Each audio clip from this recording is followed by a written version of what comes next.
Ayan mga bro, so update tayo dito. Ano, bali tapos na natin nakabit yung Zenlo namin. Asa na ba yung box? Yung ito. Dami mga bro, pakita ko sa inyo kinabit natin na quality. Magkano to bro? Nasa 1.7. 1.7. Ano ba yan? Ito lang. Screenshot. M1 mini driving light. Yan o bro, 1.7 talaga ang presyon nito naman. Version 3. Tama ba? Oh, yan. Ito. Ayun mga bro. Yun yung model niya. Version 3. So pakita natin. Buksan mo nga bro. So bali mga bro, dito natin siya kinabit sa ilalim. Ayun, umilaw na nga yan ah. Low. Lakas, di ba?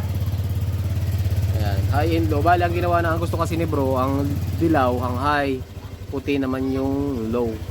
Kahit naman ako, yun naman talaga ang gusto ko. Pero mayroon mga iba na ang gusto nila, low yun, dilaw.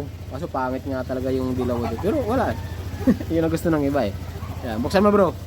High, ay low. Ayan. Lakas. Hi. Ayan. Tapos, nagkabit tayo ng dalawang relay dyan mga bro. Ngayon, yung mga gusto mag-order niyan, available po yun sa ating TikTok shop.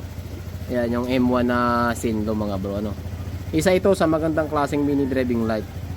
Ayan, marami na tayo nakabitan nito. Meron tayong kinabit nito sa ADB.